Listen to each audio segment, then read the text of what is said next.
Hoy, en este día, Jueves Santo, día de la institución del sacerdocio y de la Eucaristía, vamos a hacer lo que llamamos un recuento de toda nuestra historia de salvación para que podamos entender lo importante que es precisamente la misa, el sacramento de la Eucaristía. Dios se comunica con el hombre a través de alianza, a través de un pacto, a través de un acuerdo. Dios se comunica, vuelvo y repito, a través de alianza. Por lo tanto, cuando Dios habla al hombre, lo hace precisamente a través de una alianza. ¿El por qué es esto? Incluso la Biblia que conocemos se divide en dos. La palabra testamento significa alianza. O sea, al Antiguo Testamento quiere decir antigua alianza y Nuevo Testamento quiere decir nueva alianza. ¿Por qué Dios hace alianza? Hace alianza para salvarnos. Una alianza lleva un pacto, una unión entre dos personas. En este caso, en la antigua alianza, Dios con su pueblo. Sucede entonces que el pueblo de Israel se comprometió con Dios a cumplir los mandamientos de la ley de Dios, como lo entendemos y como están ahí. Las leyes de Dios, el pueblo dijo, yo la voy a cumplir, y Dios a cambio, ¿qué le iba a dar al pueblo? Le iba a dar la tierra prometida, le iba a dar la vida a ese pueblo. ¿Qué pasa? Dios cumple siempre su promesa. Le dio al pueblo de Israel su tierra prometida, pero el pueblo de Dios siempre vivía rompiendo la alianza. Eso es como, imagínense ustedes, como una persona que tenga dinero y le preste a usted, mire, yo te voy a prestar para ayudarte, te voy a prestar, por ejemplo, vamos a ver, 1 millón de pesos, y tú me vas a pagar ese 1 millón de pesos, todos los meses tú me vas a dar, por ejemplo, 5,000 pesos, y ya hasta que termine. Y el pueblo de Israel lo que hizo fue, en vez de pagar eso, lo que hacía era, se quedaba con el dinero y a veces hasta iba e insultaba a la persona que le dio el dinero. Pues lo mismo pasa con el pueblo de Israel y con nosotros. Dios hace alianza con nosotros, pero Él lo pone todo prácticamente, nos lo da, nos lo regala, y uno muchas veces rompe la alianza. Entonces, ¿cómo se llama cuando uno rompe la alianza? Se llama el pecado.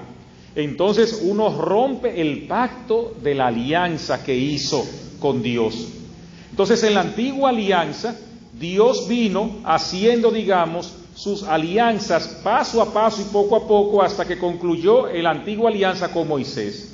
Primero empezó con Abraham. Abraham que le dijo, pues yo te voy a hacer de ti una gran nación. Hizo una promesa para que tú sigas mis mandatos. Entonces Abraham incluso sabía que cuando una persona rompía la alianza, que no cumplía la voluntad de Dios, pues ¿qué pasaba? ¿Cómo dice Pablo cuál es la paga del pecado? La muerte. Entonces, ¿qué pasa? Como uno, decimos en términos dominicanos, cuando uno no paga algo, que se tragó el lucio, ¿verdad? Asimismo también el pueblo de Israel empezó de una vez y dijo, caramba, pero ¿de qué manera yo voy a restablecer, digamos, ese pacto, esa alianza con Dios? Porque yo me comprometí con mi sangre, con mi vida, a que yo iba a seguir los mandamientos. ¿Y por qué con su sangre? Bueno, Moisés bajó las tablas de los mandamientos, llegó entonces al pueblo, tomó un toro, lo abrió por la mitad, agarró una rama, la entró en la sangre y la roció sobre el pueblo y dijo que esta sangre caiga sobre nuestra cabeza si rompemos la alianza. O sea, que quiere decir que si yo rompí esa alianza, yo tenía que pagar con mi vida, oigan bien, me tocaba morir. Y no solamente físicamente, sino eternamente. Por eso es que el pueblo de Israel, vamos a decir, como para renovar la alianza, ¿qué hacía? En vez de yo morir, yo lo que voy a hacer es, yo voy a entregar un toro, una vaca, o unas palomas, unos pichones, algo que tenga vida, y se lo voy a ofrecer a Dios, porque era mi vida. Entonces este animal que yo ofrezco va a morir por mí, y yo lo entrego. Entonces esa era la mentalidad de la alianza. De eso se trata el Antiguo Testamento. Entonces esa era una manera, digamos, de ellos, precisamente de ellos agarrar y renovar la alianza, y por eso es que hacían los sacrificios de toros, ovejas y vacas para renovar la alianza. Era eso. Pero todo el pueblo no hacía eso, digamos, hacía esa manera. Había otra manera también de renovar la alianza. ¿De qué manera se trata esto?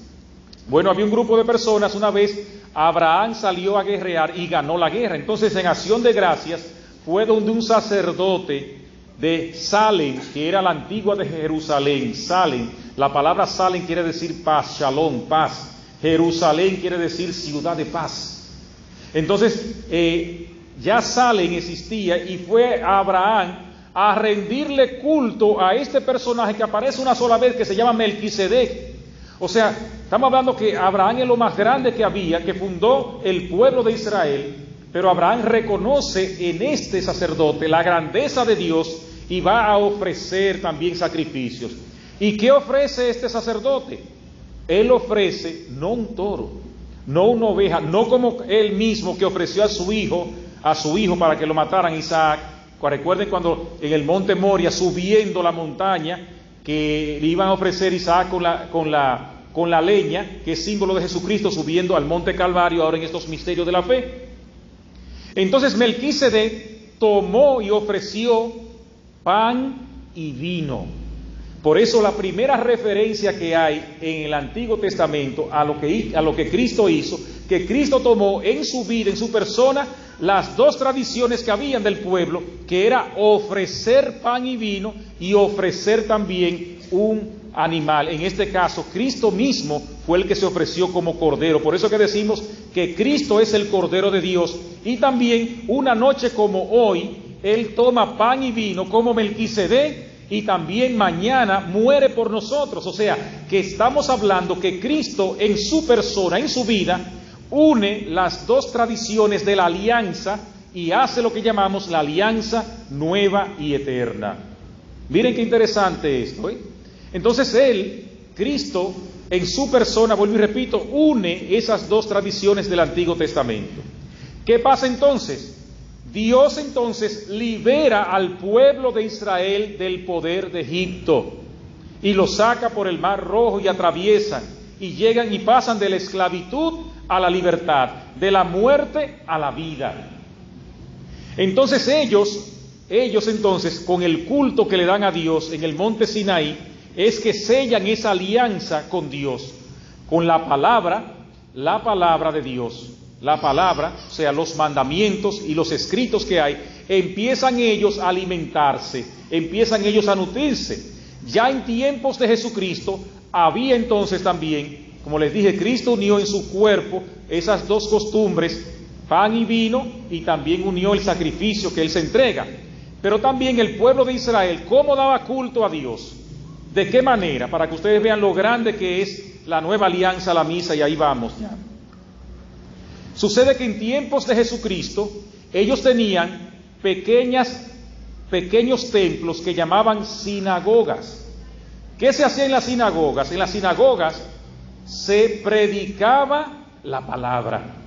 En la sinagoga ellos agarraban el libro. Recuerden que Cristo una vez, al inicio de su ministerio, llegó y se paró en la sinagoga y le entregaron el libro. Los libros antes eran rollos, y lo desenrolló y empezó a leer: el Espíritu del Señor está sobre mí porque ha anunciado la salvación. Y Cristo le dijo: hoy se ha cumplido esto porque estoy aquí. Después querían despeñarlo, querían matarlo a Cristo.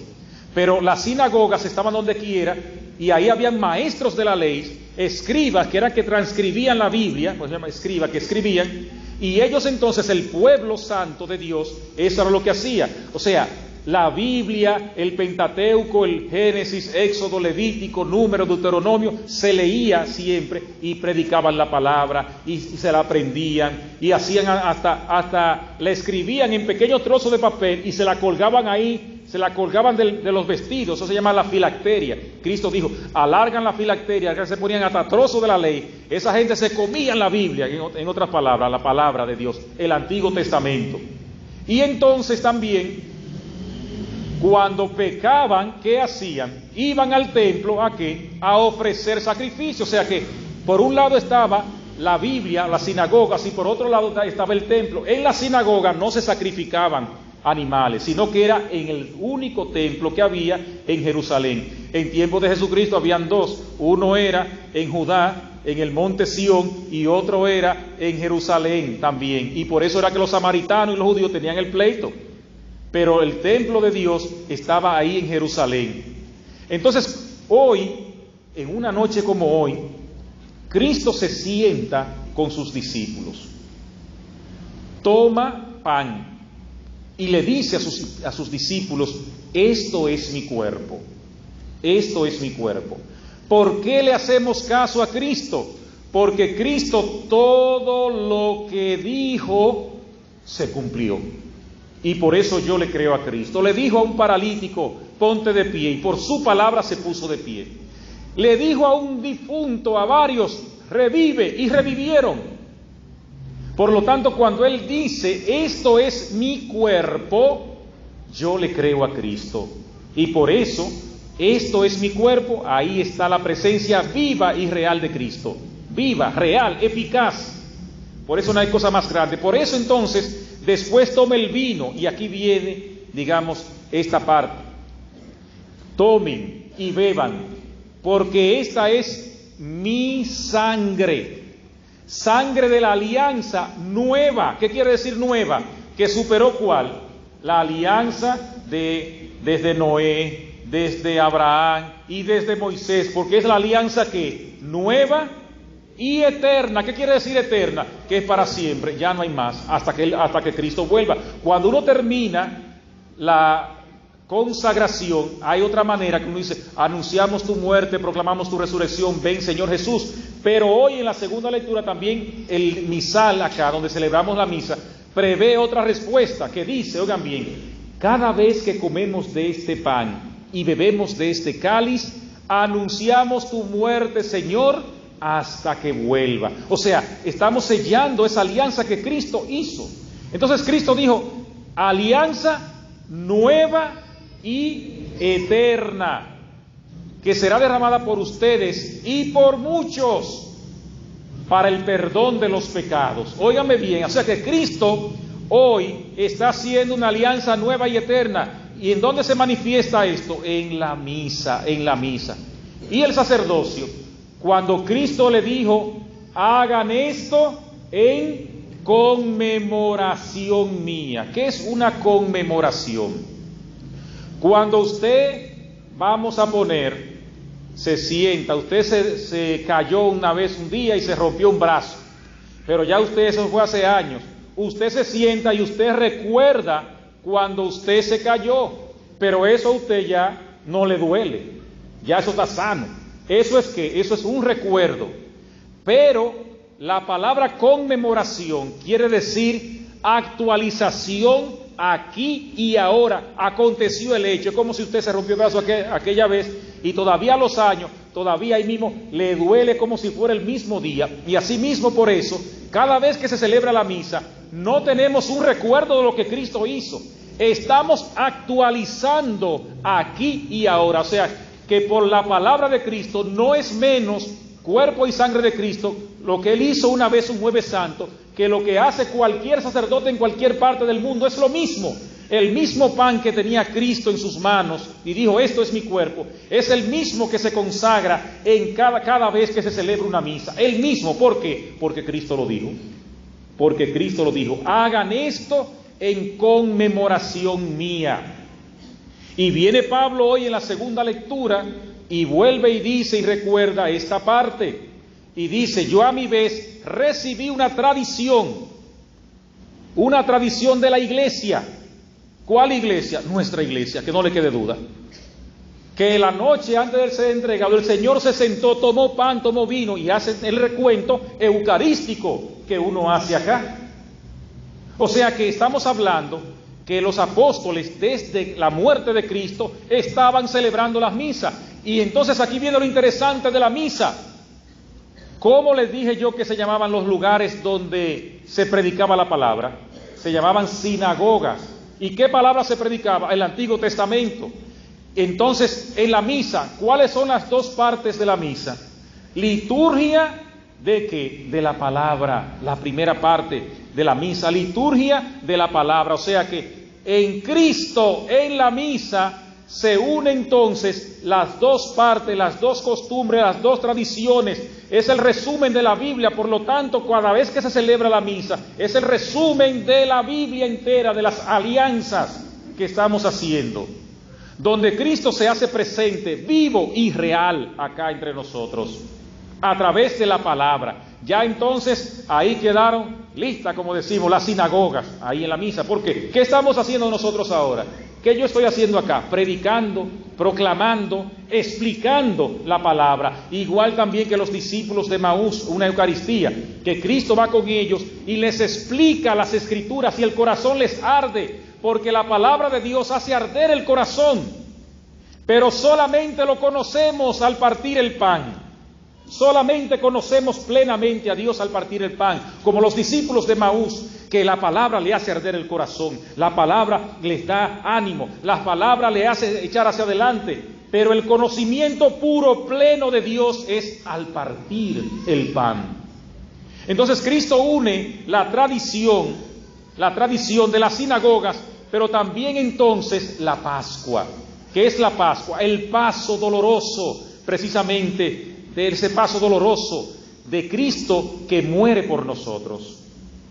Entonces una noche como hoy empieza la agonía de Cristo, porque no solamente Cristo ofreció el pan y el vino como Melquisedec, sino que también se ofrece Él como víctima, como ese toro, como ese cordero, como esa oveja que se ofrecía para uno no morir, entonces moría el animal. Pues ahora Cristo, el Señor, sin tocarle, sin ser culpable de eso, porque fuimos nosotros, Él entonces dice: aquí estoy, como víctima perfecta, agradable a Dios, porque siempre que se sacrificaba un animal, pues siempre eso era un sacrificio imperfecto.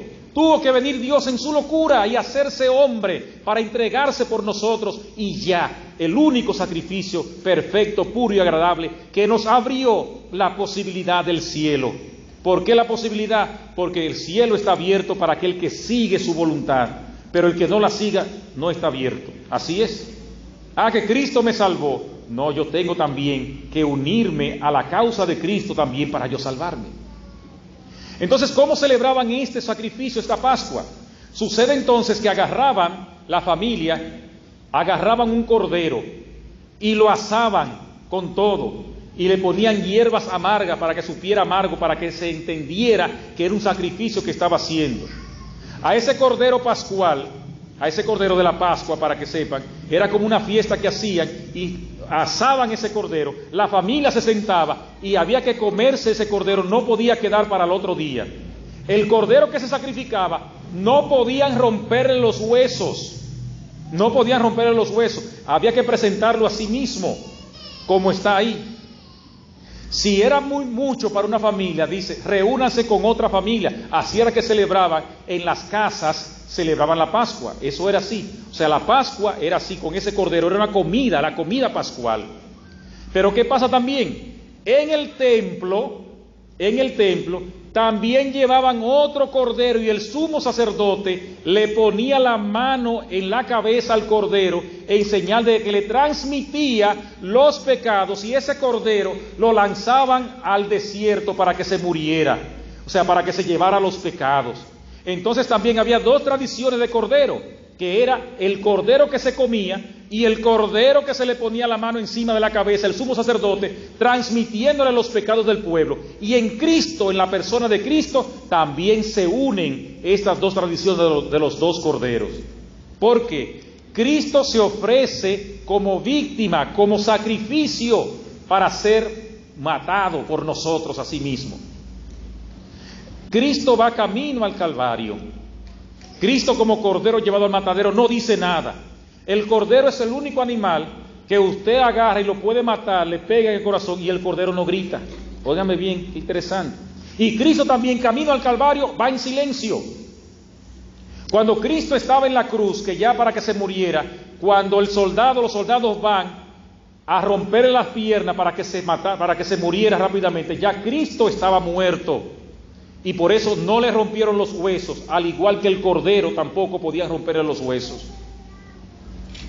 Cuando van a verificar, le dan el lanzazo aquí en el costado de Cristo, y de ahí sale sangre y agua, símbolo de lo humano y lo divino, símbolo del nacimiento precisamente de la vida de la iglesia.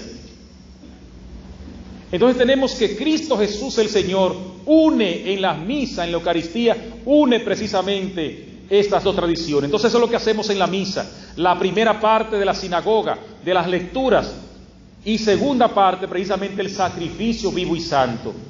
Y cuando dice entonces Cristo, hagan esto en conmemoración mía, ahí mismo deja instituido el sacerdocio. Se lo dijo a los apóstoles que estaban con él. Ahí nace el orden sacerdotal, porque no hay misa sin sacerdote ni sacerdote sin misa. Es una unión consustancial que hay.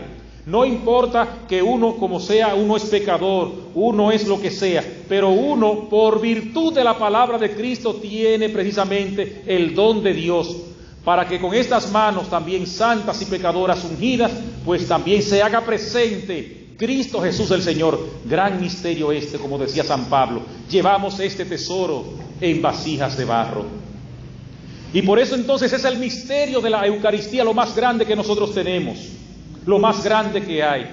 Incluso yo a veces, hasta con nuestros hermanos esperados, con los protestantes, yo hasta a veces me río porque ellos se quedaron en el Antiguo Testamento. Eso es la palabra, la Biblia, muy bien, pero entonces no dan el paso de la nueva alianza.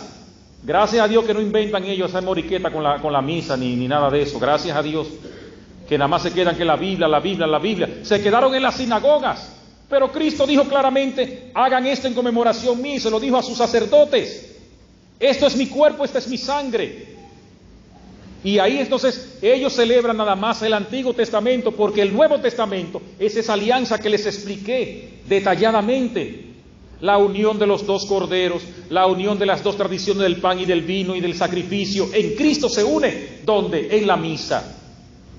Y les hago esta referencia porque es un gran misterio, pero lamentablemente muchos de nosotros no conocemos. Lamentablemente muchos de nosotros, ahí está la misa y se acabó. Porque cuando uno no conoce el sentido pleno, porque nadie ama lo que no conoce. Y cuando uno sabe qué fue lo que pasó, uno puede entonces con propiedad amar más. Y eso es lo que acontece. Entonces, ¿qué sucedió una noche como hoy? Bueno, pues Cristo, como ustedes saben, desde el domingo que entró en la entrada triunfal de Jerusalén, Cristo iba y venía a Betania, el pueblo de su amigo Lázaro y las hermanas Marta y María. Ahí fue que Cristo volcó las mesas en el templo en una Semana Santa, lunes, martes santo. Cristo también pues hablaba en el templo también, porque ya se acercaba la Pascua. Y una noche como esta, Cristo le dice a sus apóstoles que le preparen la cena en un segundo piso. Eso es lo que se conoce como, cuando ustedes escuchen la palabra cenáculo, pues ahí es precisamente el lugar de la cena del Señor, en ese segundo piso. Nosotros tenemos la costumbre de estos altares, de las mesas grandes, pero la costumbre de los orientales, que Cristo también era del pueblo de Israel, ellos se sentaban en una mesa pequeñita a ras del suelo con cojines. O sea que no fue en una mesa como la entendemos nosotros, pero el dato histórico es ese. Y ahí entonces hacen la cena pascual, y dice, terminada la cena, entonces Cristo agarra y toma pan y toma vino. Ahí es entonces que Judas le cae como un fogarate de entrar y salir, porque ya él había vendido a Jesucristo, ya él había ido y todas esas cosas. Entonces Judas viene y sale a buscar la gente precisamente para que vengan a agarrar a Jesucristo, que lo vendió. Cristo, después que termina la cena de la misa, la institución de la Eucaristía, se va a un huerto, se va a un jardín que se llamaba se llama todavía Getsemaní. Entonces Cristo va a orar ahí, a orar. Y Cristo sabe entonces los dolores de la pasión, lo que le acontece. Y Cristo suda gotas como si fuera de sangre. Hay que la gente dice que sudó sangre. No, no fue sangre, sino esos goterones copiosos, como si fuera cuando uno se corta así de sangre, de la agonía tan grande de saber lo que le esperaba a Jesucristo. Eso fue una noche como hoy. Entonces se llevó a todos los apóstoles y dijo a Pedro, a Santiago y a Juan: vengan conmigo, apartémonos un poquito para rezar con sus amigos. Más, los apóstoles los otros se quedaron ahí. Y entonces ahí es que Pedro y todo el mundo empieza de una vez ahí a cabecearse, a dormirse. No pueden velar ustedes conmigo, caramba, le dice Cristo, y se angustia por eso. Por eso que nosotros hacemos el monumento, para después de esta Eucaristía velar con Cristo también, no dejarlo solo como lo dejaron los apóstoles. De eso se trata también, por eso es que hacemos el monumento, como si fuera un jardín, recordando también el lugar donde Cristo fue a orar, en ese jardín de Getsemaní. Y por eso hacemos los monumentos bonitos, que con flores, que con todas esas cosas. Es por eso que hacemos los monumentos. No es para tirar un arte ahí, sino que es una imitación, es recreando, una recreación del jardín, del huerto de los olivos. Por eso es los monumentos en la iglesia. Y ahora también vamos a hacer lo que llamamos la pasión de Cristo. Antes de Cristo salir para el jardín de Getsemaní a orar, Cristo entonces se quita el manto y le lava los pies a los discípulos para prepararlos ya. Y dice: si yo, que soy el maestro y el Señor, hago esto, también ustedes entre ustedes, haciéndolo igual, para que vean que en Jesucristo está la humildad. Y nadie tiene que ponerse por encima de nadie por lo que tengan. Entonces ahora, en este momento, simplemente el detalle para concluir, y es lo siguiente: el lavatorio de los pies es signo precisamente de que todos somos iguales y que también tenemos que humillarnos a sí mismos, humilde delante de los demás. Entonces yo les invito pastoralmente a lo siguiente, antes de empezar ahora prácticamente el lavatorio de los pies como señal de humildad, como Cristo dijo: yo soy el Señor y lo hago. Yo soy el primero entre ustedes, el primer servidor entre ustedes, que es el sacerdote, y yo voy a lavar los pies también como Jesucristo a ustedes. Entonces, ¿qué no será entre ustedes también? Ese es el mensaje para nosotros. Que nadie se crea más que nadie por lo que hace, por la posición, por lo que tiene, por lo que sabe, por el dinero que tenga, por la posición que tenga. Nadie se crea más que los demás. Cristo nos dice que mientras más alto, más servidores de los demás. Y le lanzo un reto.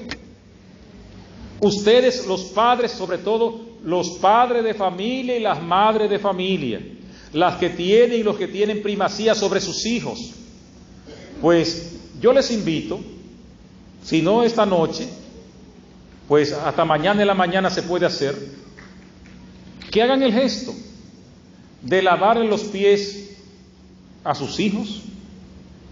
Pero es muy fácil también a sus hijos, porque sus hijos ustedes lo han bañado y lo han cambiado de chiquito, eso no es problema para ustedes.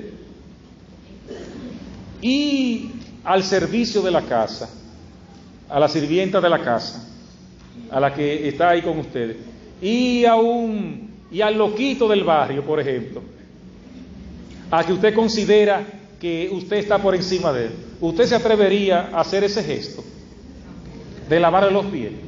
Porque uno lo ve muy fácil ahora, ay qué bonito, ahora aquí muy bien, aquí hay 12 hombres que hasta yo espero que se hayan lavado bien los pies, se lavan bien los pies y todas las cosas sin problema, y ahora vamos a lavarle los pies y todo eso, ¿verdad? Muy bien, ay qué bien, qué bonito, qué bonito.